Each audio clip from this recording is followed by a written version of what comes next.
listening to the Live, Live, Play podcast. Hey guys, welcome to the Live, Live, Play podcast. I'm your host, Stephen Kinsella, and on the show today we have Karen Coghlan. Karen was on the show, I think it was about 4 years ago. I think it was actually even more. I have a feeling it was 2015. Yes, could be, yeah, 2015. So Five and a half years ago. 5.5 years ago. And since then, Karen, you were firstly welcome to the show. Thanks for coming back on. But back then, 2015, when you could hug people and shake hands and embrace people and all that, you were kind of synonymous for nutrition. And since then, you've opened your own facility. And tell us a little bit about kind of what motivated you to open a gym. Well, would you like the long story? This is definitely one of those stories. So if I were to backdate it, so in 2015, when I was on the show with you last, I was talking about part-time coaching. Yeah. So while nutrition coaching was my main business, I was always kind of coaching part-time in gyms at the time. So it stemmed from that. So after kind of a series of events, I won't go into those details, but one thing led to another, and I ended up in contact with a girl called Leanne Keane, who I believe is in your gym at the moment. Yeah, she seems to be doing really well down there at the moment. So I met Leanne now I have to go through my dates now. It was January of 2017. So about a year and a half after I met you last. So January 2017, our time overlapped very briefly in another gym, and we just kind of kept in contact. And that January, she actually started her own coaching practice in the facility I'm in now. So this is the start of it. Leanne then got pregnant with her third child, and that summer she posted a photo of her in Spain, what they call baby moons or something like that. So I texted her and I said, oh, great photo. And she had previously just posted looking for a coach to cover her maternity. So I replied to a comment and I just said something real like, oh, did you manage to find anyone to cover your classes while you're off on maternity leave? And she replied and she said, no, actually, but would you be interested? And to be fair, it wasn't anything I had thought about pursuing at the time, because one, it was all the way down in Kilcool. And I was living in Rathmines at the time, so I'm from Dublin. So I was living in Rathmines, and Kilcool is like a 40-minute drive up and down. So I kind of said, well, I hadn't thought about it, but she goes, so look, why don't we meet for a coffee when I come back from the holidays, and we can talk about it then. So we did, met her down in, what's it called? The number 8 place down there, Coffee Dock or something like that. Dockyard number 8. Dockyard, yeah, I remember the coffee well. And it took about half an hour of a chat. So I said, sure, why not? I've never been one to say no to kind of most opportunities, to be fair. So at the time, there was other things going on in the studio. So it was only a matter of maybe going up or down 2 or 3 times a week, because there was another chap involved as well. So I did that, covered her maternity leave until around the November, and then through one thing or another, she made a decision then, her own personal decision in December, not to renew her lease with that particular studio in the January. Yeah. So we were all a little bit, oh no, and that's the end of the classes and this and that. And then of course Leanne goes again, oh sure, would you think about taking on the lease yourself? And of course I was like, well, no, hadn't actually thought about it, but now that you say it. So it was a lot of the seed planting and me going, oh, right, okay. So in the December of 2017, I rang the building owner, and he offered a 3-month kind of short-term like rent just to see how I got on, because I had no clients in the area. I was just working with the few people who I'd met through Leanne's classes. So then we did the 3 months, and at the time it wasn't a big investment because I already had my nutrition coaching practice that was full-time for me, so I was getting a wage from that. So I kind of just saw it as a bit of a time investment on my side. So the 3 months went really well. It seemed to be something that the area wanted and needed. So I rang John in the April and I said, right, let's sign a lease. So that's kind of the long story. Yeah, so in the April then, that's when we decided to like install new floors, put in the rig, get equipment. So there was no big saving or plan or investment on my behalf, because I hadn't ever planned it. So it was a slow and gradual build. So over the next 2 years or so, I'd say it took the 2 years to kind of get the place fully up and running, as to kind of, so it looks like what it does today. So yeah, a series of events and opportunities. Yeah. That's what led to me opening my gym. Yeah. And I think that's good, because I would have said back in 2014, 2015, 2014 mainly is what kind of when we started, was around those years was kind of the last few gyms that I seen would open up with literally nothing. Nothing. I remember we opened up with some bars, some bumpers, some kettlebells. We had a dodgy rig. We had no rubber. We painted really, like a lot of our members still, like I said, we trained on concrete floors for a year and a half. Goodness. Poor ankles. We painted the floors. And we had to paint them every couple of months because they kept chipping. Oh, gas. So people could do burpees and do covered in paint chips. Oh, nice. And like you're, like what you're saying there is like 2 years. So you started off, because it wasn't planned. Like you see these people, and they get these like massive loans, and they build these beautiful facilities in the space of a month. They're like, hey, we're open for business, but they're in debt 80 to 100 grand. Yeah. And then you like us and like yourself, you've built over the years and like kind of added,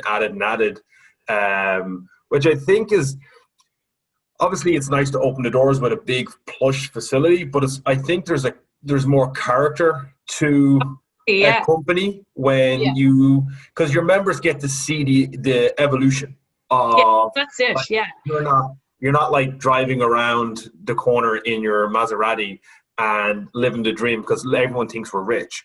And I've always said that if I sat down and kind of planned out, because it's a small gym, is it like what, 10 meters by 9 meters or something like that? It's teeny tiny, like it's pretty small. We'd have a max capacity of 10, so it's kind of small group coaching. But I always said, if I sat down and drew out the room or designed it, a color scheme or anything like that, anything visual in mind, I don't think it would look the way it does today. So it's like that. It has been a kind of an organic growth, and even only in the last year, sure, we were still getting new chairs and little floors and the toilet done up and things like that.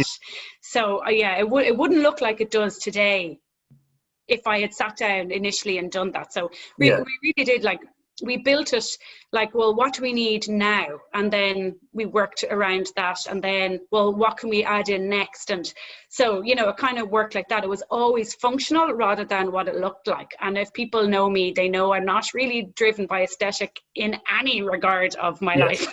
So, and it was the same with the gym. Once it worked, and once the clients and the customers were having a nice experience, sure, we didn't really care, So it worked out great, I have to say. And we even designed our new logo with this blue in mind. Like, I know that's coming across quite bright there, but that was just like a random selection for the rig, and next thing, the walls got painted blue, our blue logo and our branding, and it all just little things like that kind of just organically evolved.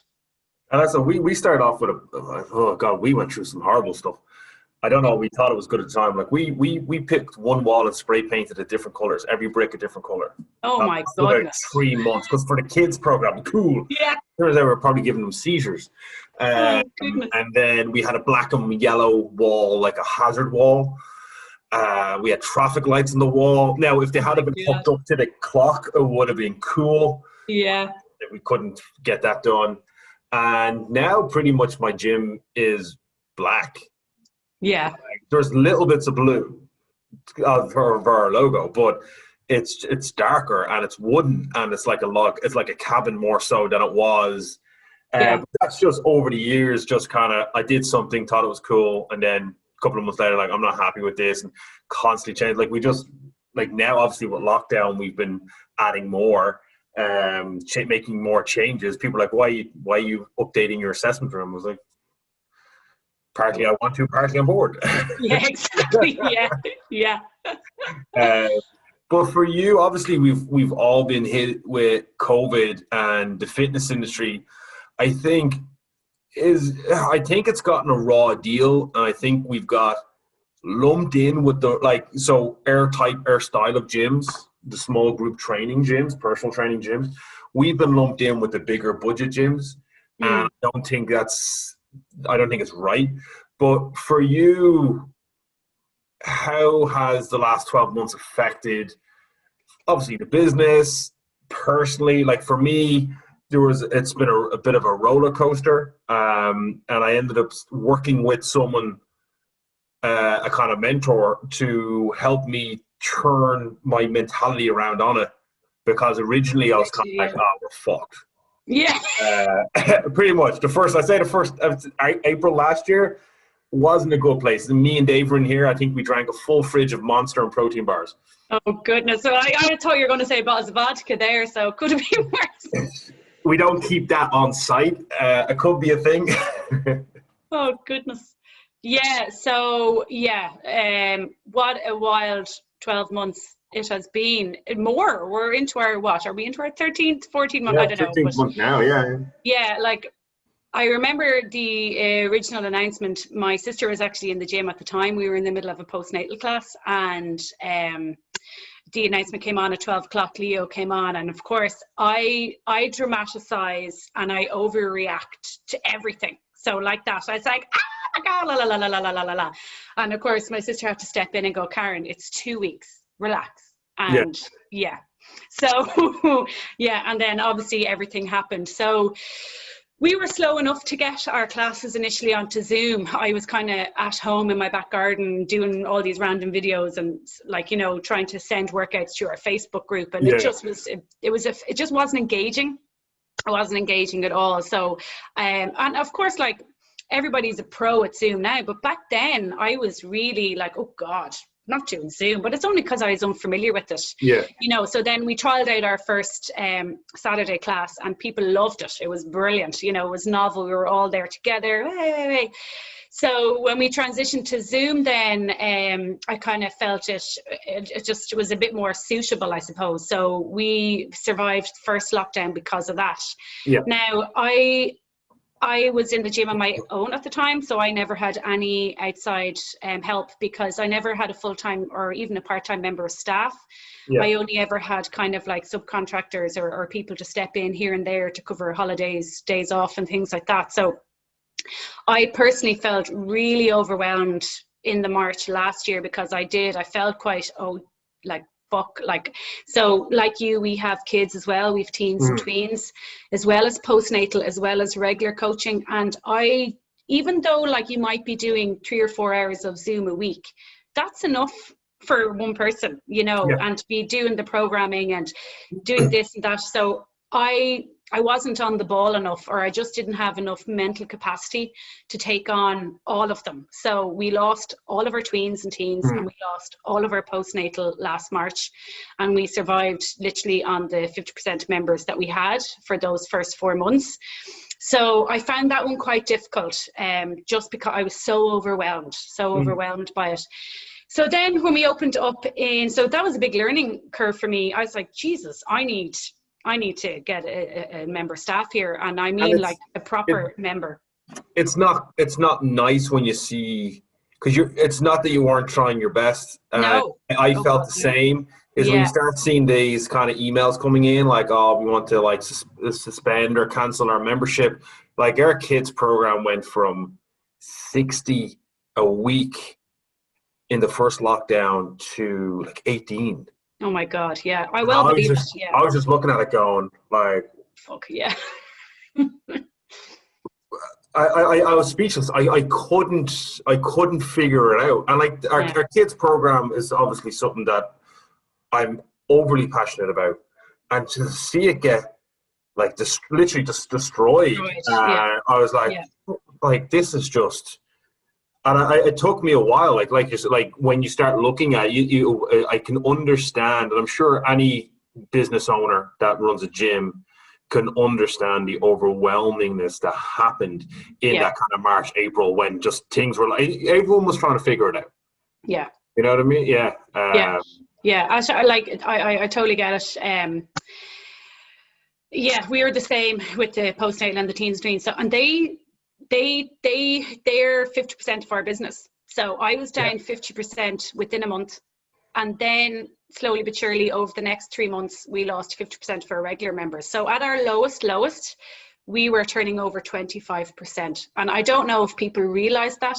So like I was short of just coming onto camera and begging people to continue supporting the gym. But you can't make people pay for something, a service that they're not going to use. Now, I've been very lucky that I've actually a good handful of members who've paid their monthly subs since last March and never even done a Zoom. So like I'm so thankful for them, and I don't think they realize that. But yeah, at our lowest we were down to 25%. But then, you know, the positive that came out of that, when did we open up for July, June? March, April, May. End of June we were allowed to open back. I think I delayed it by an extra week because I just didn't feel ready to open back up again. So I was a week later than most people. So that's when I became an employer for the first time, and I hired in the coach that we have now, Noelle, and she has been an absolute godsend. So that's one of the brilliant things that came out of all of that for us, was us getting another coach in, and I have to say she's absolutely amazing. So when the second lockdown happened in November, and we kind of knew then it was going to be the short, sharp hit of 6 weeks because Christmas was coming around and all that. So she basically just said, right, I'll take postnatal. I said, right, I'll take the kids. And then between us, we shared the groups.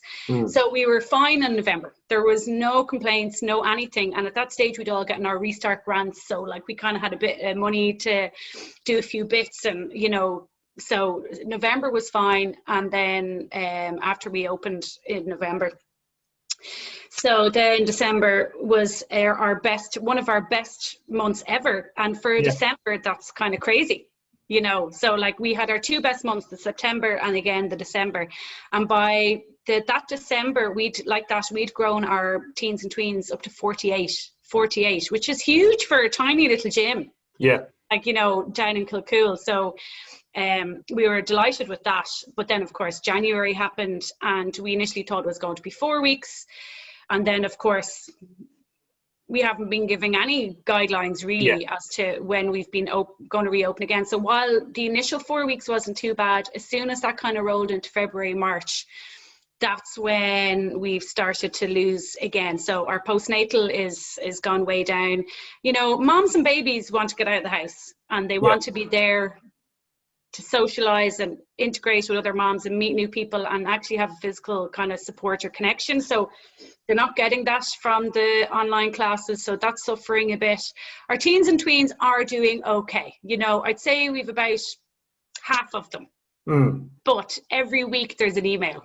You know, they're fed up.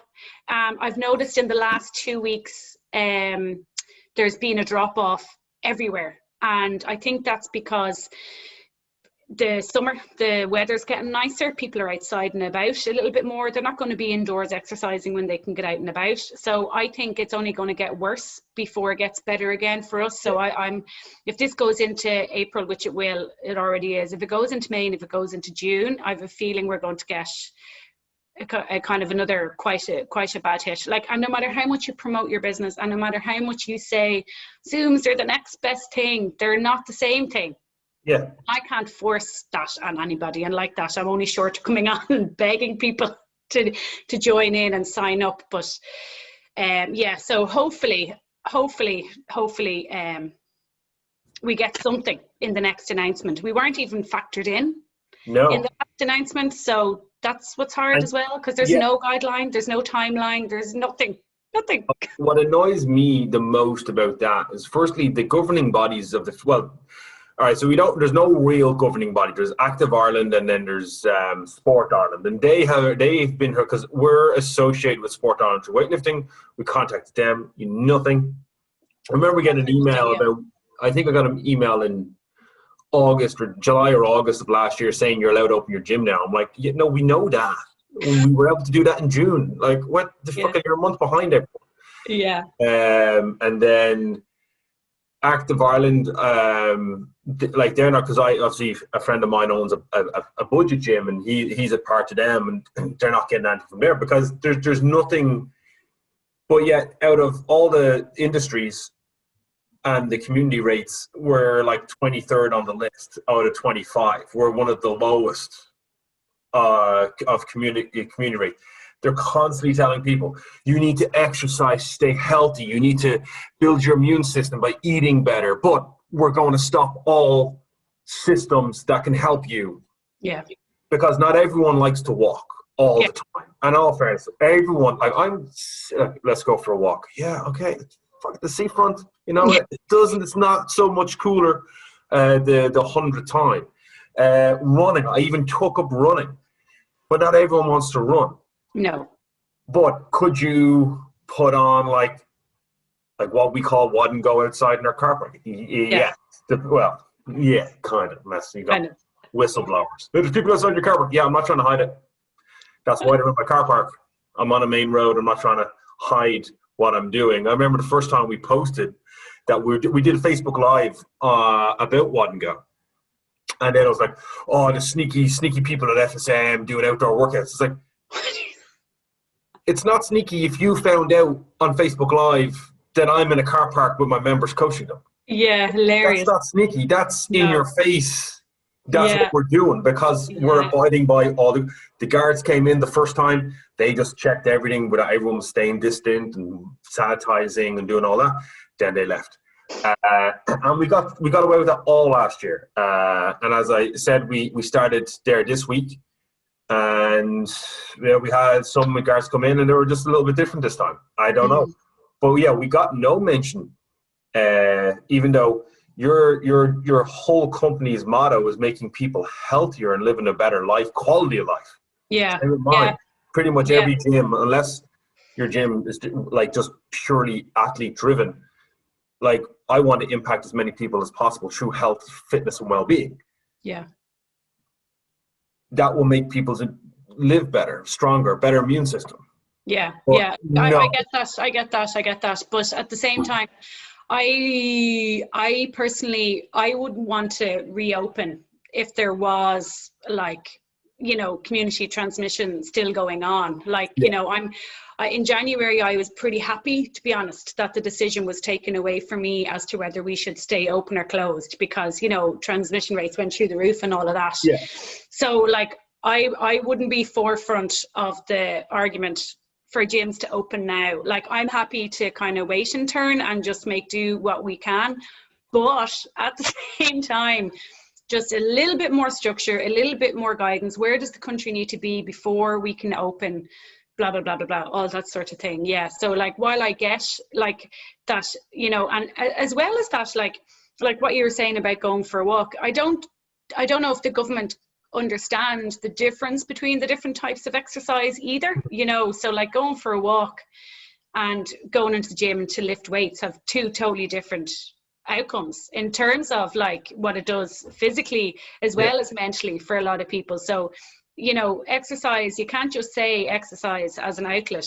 You have to kind of break it down a little bit further than that. Some people just thrive more in weightlifting, other people on runs and like that. I'm not trying to get people out running either. The amount of people that are going to come back to the gym with dodgy knees and ankles because they just shouldn't be running, It's their only option. And look at people that love to run, it's great. It's a great outlet for them. But for a lot of people, they don't want to run. No. And they don't want to walk. They don't see the actual.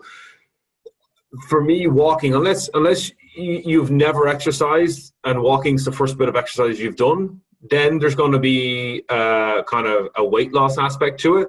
But realistically, walking, unless you're power walking, you're not really going to see a dramatic change to your health from just walking. There'll be initial kind of 8 to 10 weeks where you'll get a physical benefit. But then after that, unless you're walking further and further and further or faster and faster and faster. Yeah. Whereas we can help people more.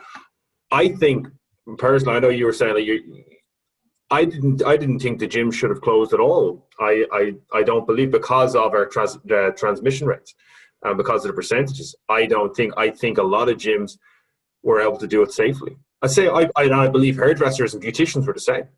I have friends that were operating really, really strict procedural, in their beauticians and hairdressers. Yeah. And then they got hung. I think we were just I think the government didn't explain themselves and hung a lot of industries, Yeah. the fitness industry, out to dry. Yeah. Like in December, when the transmission rates were starting to go high, we actually lost 1 or 2 members back then. Yeah. This is before we had to close, or we even suspected that we might have to close. So we lost a couple of our transmissions, do you hear me?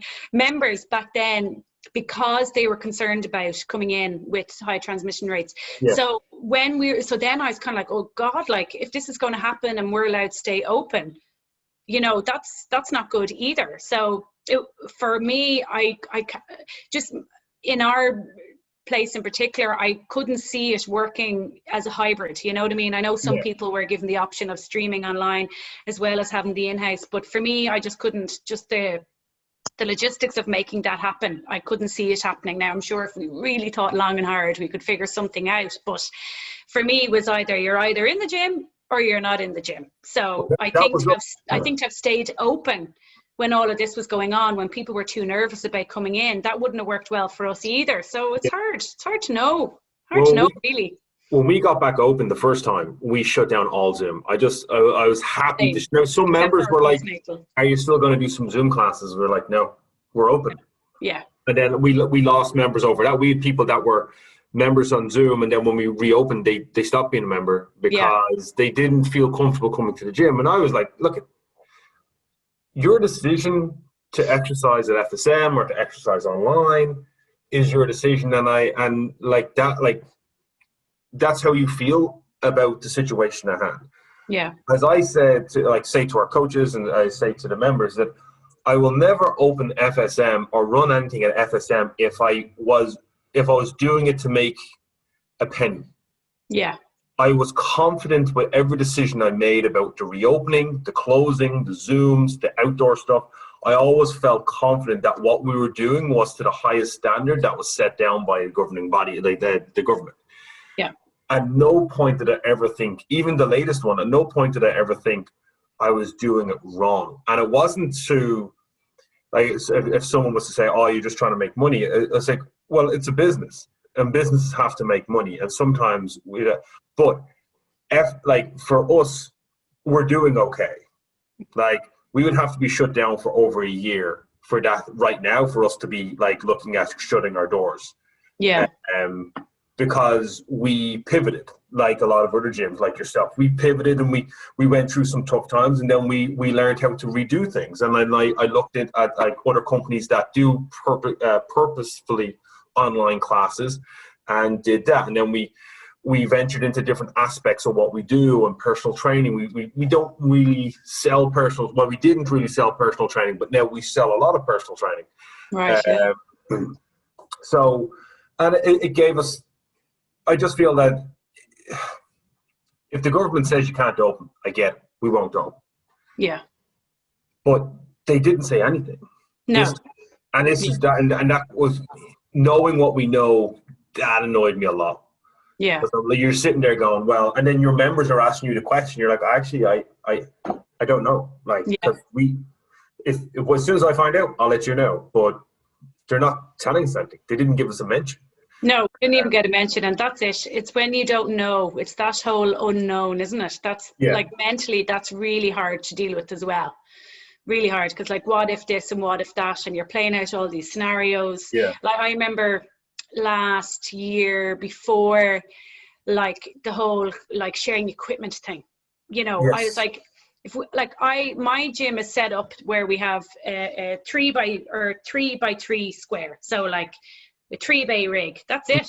So like, if there's 9 or 10 people in the class, you have a 3, a 3 and a 4, or a 3 and a 3 and a 3. So it's like, God, like, if we have to open up the gym with like 3 people in the room, like, we're fucked. I may as well just like stop altogether. It's not feasible. No, not at all feasible, without having to like quadruple the membership prices, and we were never an expensive gym anyway, so it just totally defeated the purpose. So like, that was scary last year, before we kind of knew, well, look at individualized training, but sure, what the hell is that? You know, is it all standing in a room, not sharing equipment, but I'm still there with a workout on the board and have music playing, so like, we got away with a lot last year. So you know, and now that we know a little bit more this year, you know, in that, you know, it's not being spread through surfaces and all of that, I'm a lot more confident about reopening up and doing what we did before, just while keeping our distance, and hopefully all these vaccinations coming soon that we don't need to worry about that either. So yeah, it's that unknown really. But that was one thing that we would have let people pair up or treat people to a bay when they're doing their squat training or their press training. Yeah. And that was just the norm. And then they'd all get so then like yourself, we had to kind of think, it was like, at one point, I think when we first opened up and we were allowed to go back, I think we ended up with 12 people in the room and we only had 8 bays. And it was pretty much right at the start of every class coach, who in here does not feel comfortable sharing a bar with someone else? Yes, exactly. And then those people would get their own bays, and we just prayed that enough people were willing to share. Yeah, that's it. My stance on it was, we're disinfecting the gym twice a day with our sprayer. If you sanitize your hands when you come in, and you're pretty confident that you haven't been in touch with anyone. Yeah. We're all good. And according to the sprayer that I have, it lasts for 28 hours. I spray it twice a day. Yeah. So anyone that comes in with COVID and touches anything is automatically dead, according to the company that gave me the stuff. Obviously, great marketing. So I'm like,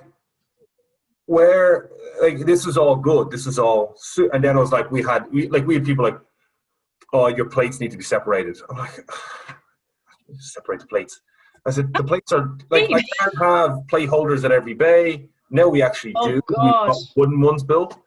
But I'm looking forward to getting rid of all that and just going back to the way it was and having, one of our biggest things we used to do at FSM, Saturday Fun Day. Saturday was where we'd open up the gym, we'd have 20, 30 members rock up, we'd do a big team workout, and we just go at it for an hour or an hour and a half and just have some fun.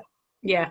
And we can't, we've lost a lot of what made our community the community. Exactly, yeah. Because of social distancing and all that. Yeah. And you're trying to, I'm sure like yourself, you're trying to keep that there and then keep everyone apart at the same time. Yeah. It's, like you said earlier, a lot of people don't understand what we're going through. And a lot of other industries are going through, but I think gyms have a uniqueness when it comes to their community and membership. Yeah. Because there is more of a family vibe in gyms. 100%, yeah. Specific gyms. So I think that's harder to try and recreate when you're not allowed to do enough. Yeah, massively. When I got into this industry, it's all about the person and the teaching and being there and, creating an atmosphere and a fun time and, physically being able to coach people as well. I love going up to someone and just doing this to them to make sure that they're in a hip hinge position, just zoop, and then grat. So you're missing all of that online. I never signed up to be an online coach. And I'm sure there's so many businesses out there the same.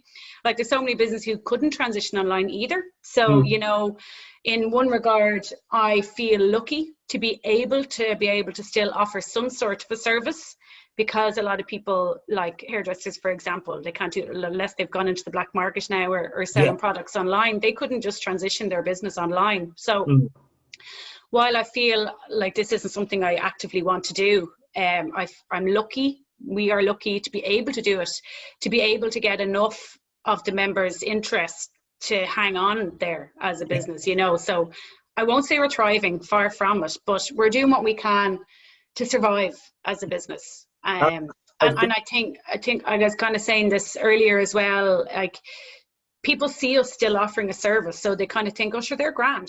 But it's not. We're not getting the reach and the retention rate half as much as we would have if you were to train with me in the gym in person. So we've lost out on an awful lot of business, So that, if we don't come back up in May, June at the latest, I don't know. If I had known this back in January, I probably would have reconsidered my income. Seriously, will I just go get a bloody job and close the gym for 6 months? I'd probably nearly be better off, So if you had told me that in January, I don't know. I would be in the same. I'd be what? Yeah. It kind of at the point is they just keep dragging this out, and it's kind of one of those things. What's the point? What's the point? Yeah. What's the point? Yeah. You're busting your hump. Yeah. You're working, like, for me, we're working 2-3 times harder than we've ever worked before. Yeah. And Yeah. we're still nowhere near where we were last March. Last March, because I remember sitting down with Dave, and we had a meeting about the end of the year and going, if trends continue, Yeah. we're going to be doing this. Yeah. And we were like, yeah, this is going to be amazing. And 2020 is going to be, 2021 is going to be an epic year for FSM, and we're going to be able to do like all the things we wanted to do. And then the end of March, everything had changed. And we're like, I know, it's crazy. Yeah. Like, one thing people keep saying to me is, we'll be back. And I say, yeah, but what about the 5 and 6 months that you're not here? What am I supposed to do? Yeah, I'm still trying to keep it so you can come back. Yeah. And I said this to a member, and I got to be quite blunt to a lot of our members. And when they say that, I said, I understand that you say you'll be back, and I do appreciate that. Yeah. But until your membership hits our bank account, I don't count it. I know. Because 100%. we're all good at saying, yeah, I'm totally going to do that for you. I'm totally going to come back and train at the gym. And I appreciate, I honestly, like, genuinely, I do. And anyone that does come back, I really appreciate it. Yeah. But until your money, and this is from the business end, not from the community, this is from the business, until your money drops into the membership account, it's not real. Yeah. Oh, yeah. And I don't believe it until it happens, because I can't put my projections out there for, oh, well, I have 20 people coming.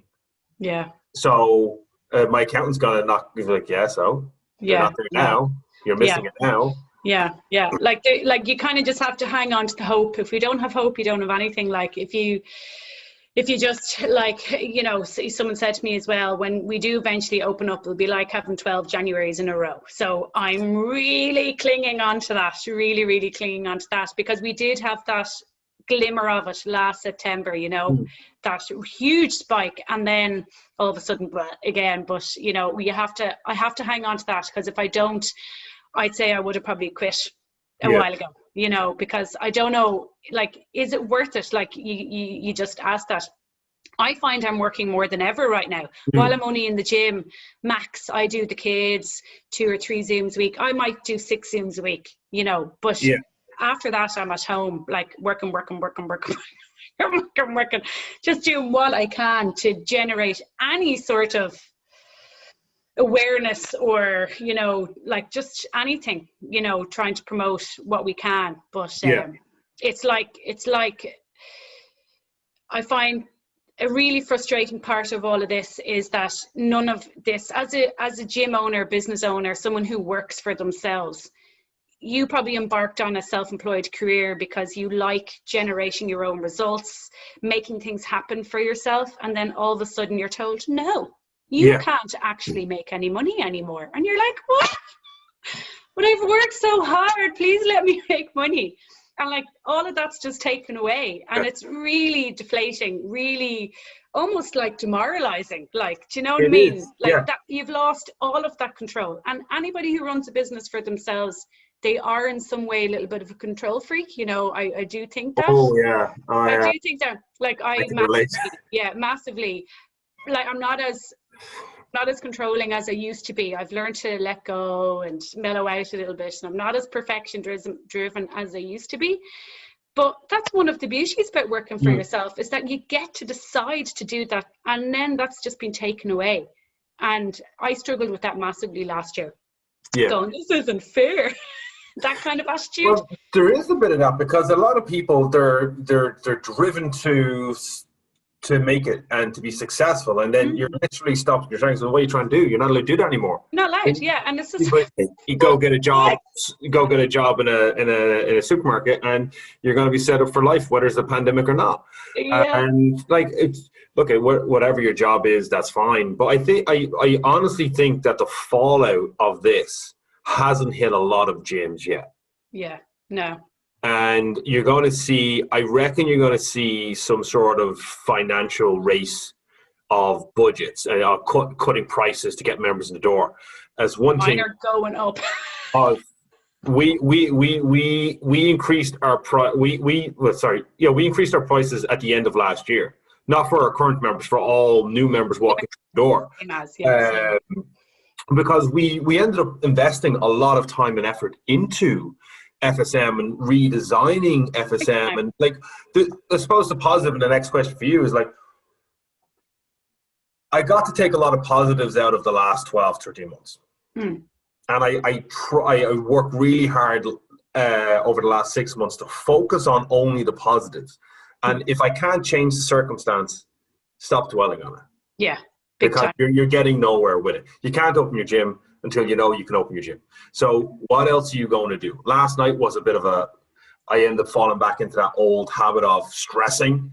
And I was like, right, well, today, what can you do? Well, you can finish getting the odd jobs around the gym done that you said you do this week. Yeah. And you can get set up for Friday, and you can do your podcast that you said you do. And then, okay. But for you, like, what positives would you have taken out of the last 13 months for you personally or for the business? Yeah, we've kind of touched on them there, like just in a random, just in the general discussion there. But like, you know, one of the big things is that I've come to the realization, like when I think about the gym reopening and having people back in, I get really fucking excited, you know? So I'm like, yeah, like this is it for me. This is what I want to do for the next however many years while I still physically can. So like, you know, a friend of mine said to me around March or April last year, so my background is biomedical engineering of all things, nothing got to do with gym or physical anything. And she said to me, like, would you not go back into like research? That's where I spent 11 years before this. And she said, like, would you not go back into research and like get involved in like developing a vaccine or something like that? And now I'm like, just like that.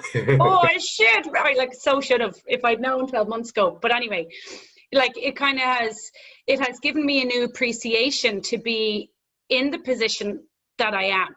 Yeah. You know, so like, and I like, while income and all that has been, you know, like massively pared back because of all this, we were a growing gym before. So like we were only just starting into our third business. And as a business that didn't have any like massive initial investment or anything like that, year 2 is still pretty young as a business. So I was never really used to making a huge amount of money to be all of a sudden, you know, for it to be all gone again.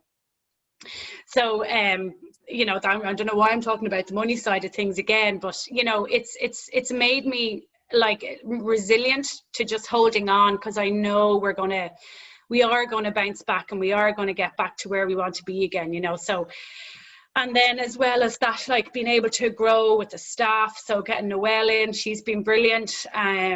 You know, yeah, I don't know. There's like a good few positives, you know, that kind of have balanced out or at least outweighed the negatives.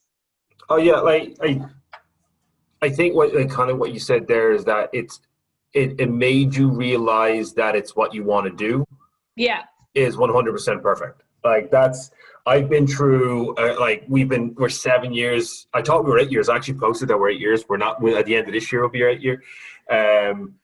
But there's been a lot of ups and downs. Like I've been in the fitness industry nearly 20 years. I've had my own building for 7 and a bit. And there's been days where it's kind of like, but then it always comes to the question, you won't do anything else. Yeah. So make this work because this is what you want to do. That's kind of where like the last 12 months gave me a lot of perspectives on where I want to put my time and effort into the growth of the company. Yeah. Where I want to be as a coach personally. Yeah. And then just taking some time back for myself, because as you know, like you work when you open a business, it's not just a 9 to 5, it's a 24-hour, and like even sleeping, you're probably thinking or dreaming about the business. So it's one of them. But you like, obviously you're still a relatively new business, but you, as you said, you started like kids and teens, you start pre and postnatal. for you, like obviously I'm a huge fan of anyone that does kids fitness. I think it should be mandatory in school. I think every gym should run it. I don't understand why it's not a bigger industry. What kind of got you? Why did you kind of want to work with kids, and how was working with kids and teens made you a better coach? Yeah, so again, the kids, we ran our first one was it the end of our first year? Yeah, it would have been, because if I say the end of the second year, we would have had very little time with them. So yeah, the end of our first year, some of the members said, listen, so-and-so is interested in going to the gym, but I don't want them going to, like, say, the likes of Go Gym or anything like that. Plus, I don't think you're allowed under 16 to go into commercial gyms. Yeah, they say it's for insurance reasons, but it's not. It's just bullshit. Okay, right. So I posted in the members' Facebook group. I said, listen, lads, I'll put these classes on. 4 or 5 are interested. So we did one day a week for 6 weeks, and we got 6 of the members' kids in. Yeah. And they were older teens at the time, so secondary school, like they were third year and above sort of thing. Yeah. So we did 6 weeks, and they all loved it. And they said, well, you put on a second class next year in January. And I said, absolutely. So we did 2 a week. And then we filled out that class. Then those classes got so popular that I started getting emails from just the members of the public saying, well, look, I have a 10-year-old, I have an 11-year-old, I have a 12-year-old, what do you think? And I said, well, look, we'll put out a call. If we get 6, I'll put on a class. And then, as it turns out, we got enough for 2. So we got 20. So then the younger kids, so tweens, 10, 11, 12, put them on. And in the meantime, the regular teens were getting so popular as well that we split them into senior cycle and junior cycle. So we have 3 kind of distinct groups: senior cycle, junior cycle, and 10, 11, 12-year-olds. And what I get from working with them is just, I can see how much that they're thriving on it. Like, not even physically, but mentally, their confidence, their self-esteem. Like, so I think what it does for them mentally is just amazing. Like, especially females as well. Not everybody's into sport, they're not into team sport.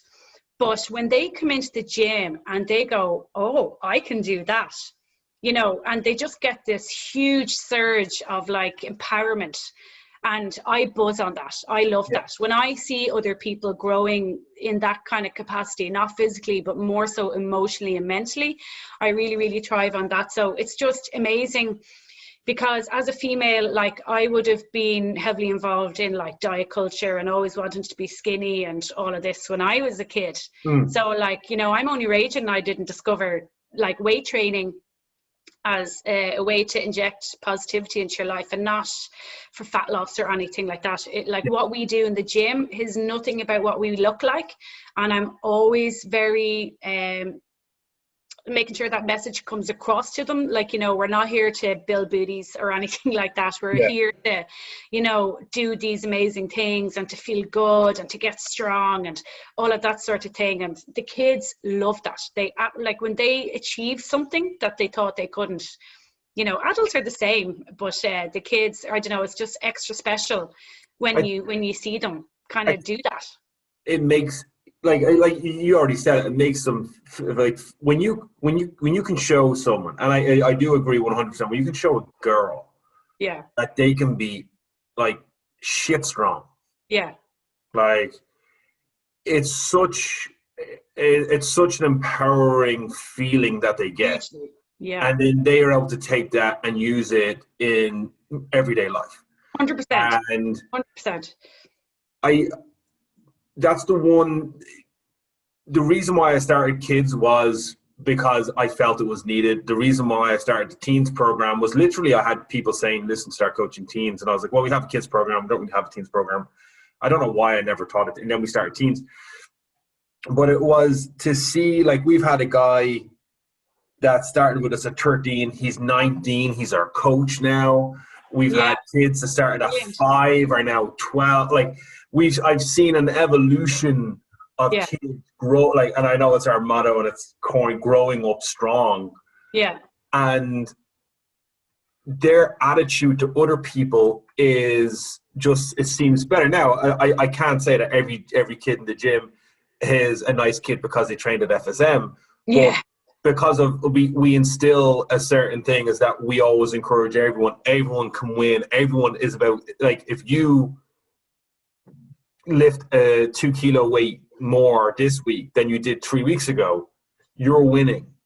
And Exactly, not to be concerned about the person that's lifting 10 kilos. Massively. And I think that's a big thing for younger people as well, is not to be comparing themselves to whatever, the person next door or on the rack beside you is doing. So it's all about your own achievement, so while they're in a group setting and they're getting the banter and the buzz off being in a group, they're not in direct competition with any of them. And I know that the girls in particular love that, and like that, I'm not there to be their counselor by any means, but I talk to them a lot about the approach that we take, the reason why we do it, and all that sort of thing. So I'm not just there as a trainer to go do this deadlift and this and this and this. Like, I'm actively engaging with the guys, making eye contact with them and talking to them, So I think when the kids see that, and when they're being kind of they feel respected by their coach as well. I remember one of the younger kids said to me one day, and she's a little tiny thing, but like real, like kind of like up to you, like she's full of beans. Oh, Karen, you're so much better than our other coach. Now, I'm obviously not going to name any names, but like a sports coach they were referring to. And I said, oh, what do you mean by that? She goes, oh, you look us in our eyes when we're talking to you. And I was like, oh my God, like what else would I be doing when I'm talking to you? Like, but they need that level of respect, engagement, two-way street from a grown up.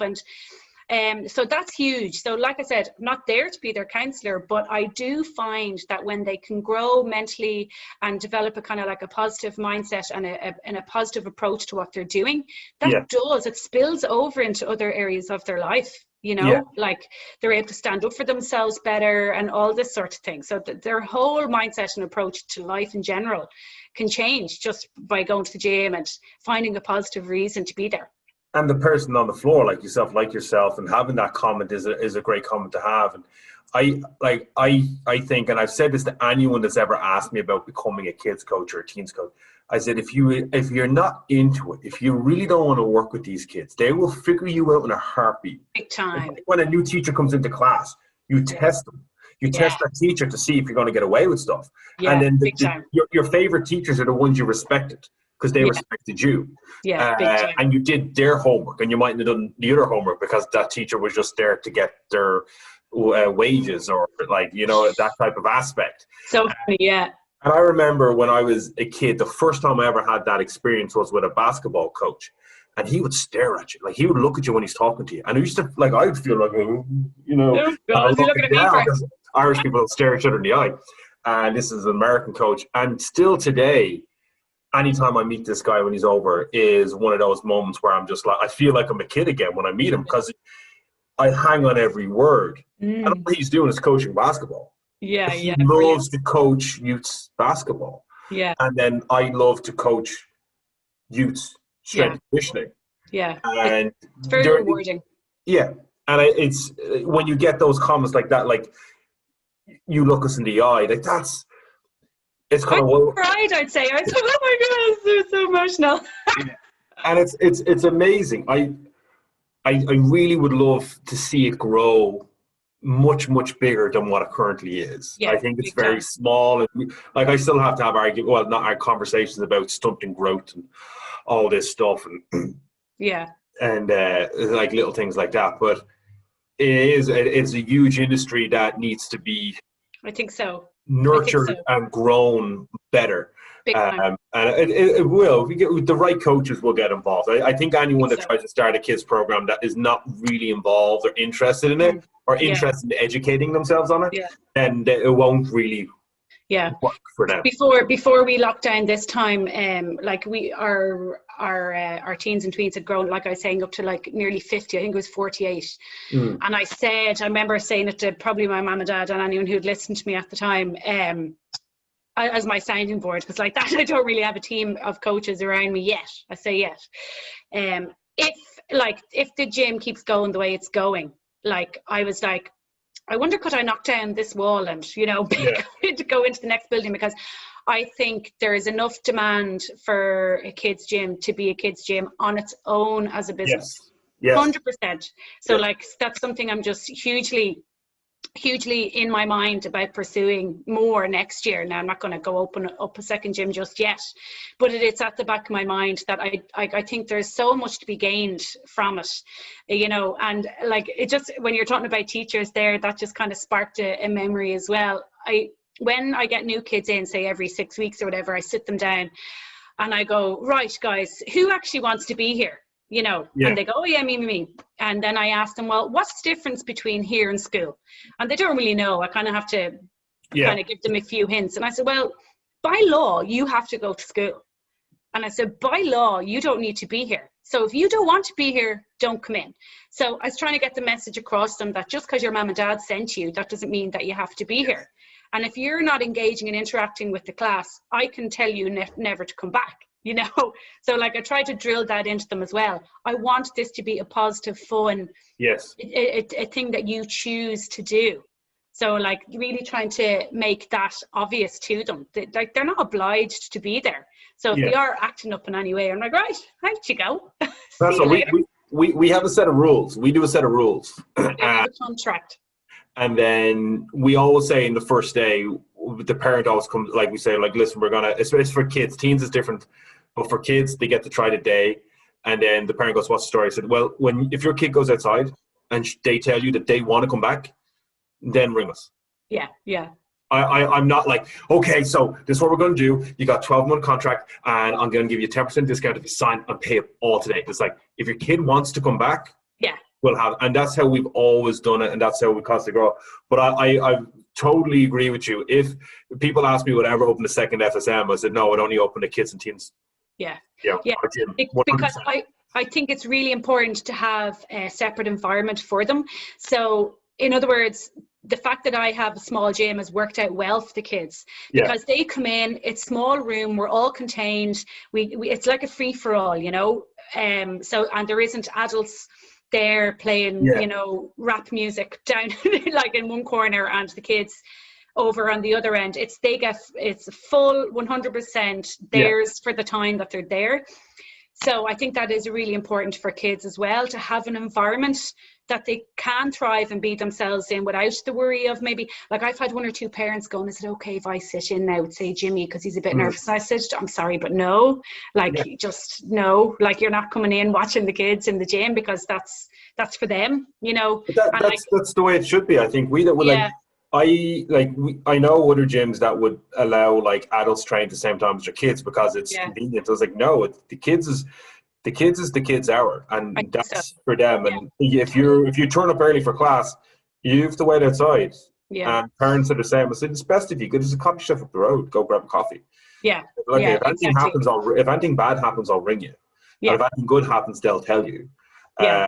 And that's the way it should be. I don't. Yeah. This whole thing, like, oh, my 4-year-old is in the same class as me. We train at 6 o'clock together. I'm like, no. No. Sure. Yeah, no, it's great. Like, and like, that is just kind of one of those default things. I didn't have a choice but to have the kids on their own. So, and that's been limiting for us as well, because I'm running out of hours. I'm like, well, where am I supposed to put these classes, you know? So that's why I would get a separate space. So I could be running adults and kids congruently, or whatever. Is that the right word? At the same time. So yeah, no, they're brilliant. They're brilliant. Now, I tell you, you know yourself, they're exhausting. I do be wrecked. Absolutely. And that's the other thing with our gym now, to be the kids they're a lot of work, but brilliant. I'd never not work with them. But like, I remember when I did the Brand X with you guys in your gym, I did the coaching course after doing the workshop that time. And one of the tips that they gave as your business model is to charge 75% for kids as of the adult. So say, for example, adult is 100, you charge the kid 75. Where I'm actually kind of the reverse. I charge them more, because you know, like, you put so much energy and effort into it, you know. Plus it's not their money, it's the parents. So you know I was the reverse. Originally I was super cheap, so it's kids. But then the more and more I grew it, I was like, nah, this is ridiculous. This is a lot more. You need to bring your A game every time. Big time. You can't just you can't be grumpy coach with kids and teens. Well, adults, even adults. I know I'm never a grumpy coach now, to be honest. Oh, coach, I could be in a bad mood. Yeah. I've got a reputation. I'm funny to the kids, and then I'm just the bad jokes guy to the teens. Oh God. But as I said to those teens, when you were in kids class, you thought I was cool. Yeah. No longer. It's actually quite fun to see the evolution of me being this cool, fun coach to now being this embarrassing coach. Yeah. So funny. Like, I embarrassed one of our teens by saying hello to her on the street. Oh, God. I was walking out of a Centra, and she was walking the other way, and I went, "Hey, Abby," and she, "Oh my God." Yeah. And then it's funny. Yeah. I was like, "I just said hello." Yeah, I know, but like, someone could have seen. Yeah. I was like, "Oh my God, you're that awkward." Now that's going to make it worse because anytime I see you, I'm going to go, "Hi, Abby." Yeah. I go out of my way to embarrass you now. But it's really funny to see that evolution of being like, you were once a cool guy and now you're an embarrassing guy. And it's funny, all right. Yeah, but I use that to my advantage as well. You know what I mean? Like, if you ever come into the gym, all I do is basically dance around the place. So I'd be like, and I've never felt so at home in an environment as I do when I'm coaching in the gym. That's where you'll find me being my 100% raw, natural self. And the kids get to see that. And I think that's good for them because they're like, well, if she doesn't give a shit, I don't give a shit. Let's all not give a shit together. So that's kind of it. Yeah. So, you need to, okay, fair enough, setting up a kids program because you want to help kids. But I think you need to feel like that. You need to get that buzz and that kind of kick and that kind of reward feeling, I think. For you to really make an impact with them, you know? There is a give back. There's something you get out of it as well. As much as you're giving a service and you're helping kids, there's definitely something that you get back. Yeah. And that gives you the energy. Like, I remember we started kids, I think we did I think it was 6 months with 2-3 kids. Yeah. And everyone was like, "Why are you doing kids?" It's like, because I know it's work. Yeah. I just haven't figured out how to do it right. I didn't know anything marketing, or I didn't even, our kids program we never really marketed, to be honest. Same. But again, just word of mouth, and then we got growing, and then we had to split our kids into 2 kids groups, then it was into kids and teens and 2 kids groups, and then it just grew, and even our teens were maxed for the last year and a half. We can't, literally, we had a waiting list to put a teen in because Brilliant. If a teen left, we had people wanting to come in, and we were kind of like yourself. We're limited to the time and limited to the numbers of teens. And then COVID hit, so that made us restrict the amount of people in the building at one time. So we had to deviate there and then cut our teens a little bit. And but it's thoroughly, and it's the most enjoyable aspect of my job is coaching youths. I know, because that's why I do it. No, it reminds me why I love coaching. No, it's brilliant. Yeah. Karen, so we're gonna, I always say we're gonna have a small podcast, and they always end up running over. Anish, I could yap on for hours. I don't even know what time it is. We're at an hour and 20 minutes now. When the pandemic's over, right? Last part, pandemic's over, what is your, moving on into 2021 and beyond, what is your outlook for your business and for the fitness industry in general? I know that's a huge open-ended question, and we can probably talk about that for 20 minutes. But it could go 2 ways, couldn't it? Like, I'm kind of like, oh God, are people so over going to the gym now that they've gotten used to not going?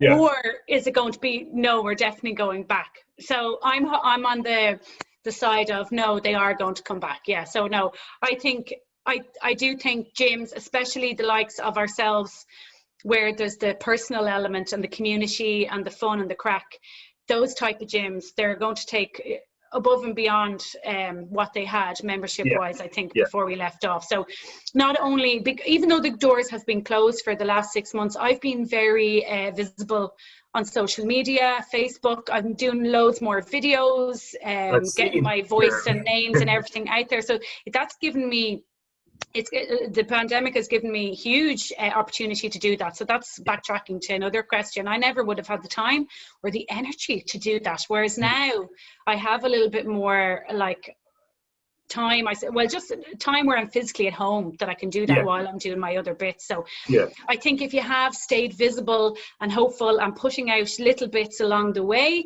people know you're there and ready and raring to go when we do open. So I think the likes of ourselves that have that little community, personal approach aspect of it, people are going to come back. They have to. Yeah, 100%. Karen, thank you very much for joining me on the show. It means a lot because this is something that I stopped doing, and I stopped doing it because I was burnt out. Yeah. I put too much pressure on it, and I've done 3 podcasts this week because I have the time, because the gym is closed. Go Stephen. And I've lined up a few for next week. So I do, and I appreciate it. And there's loads of good nuggets in there, especially for just like starting the business and coaching, and just your thoughts on how everything's playing out. I wish you all the best with it. And guys, if you want to follow Karen, we'll put links to the website, to the Instagram in the comments below, so you can follow her and see some of those fun videos, especially about chocolate. Those videos, the good ones. And don't forget to like and subscribe to the channel. Your support means a lot to me and keeps me wanting to do more. So guys, thank you. And Karen, thank you for being on the show. Thank you for having me, Stephen.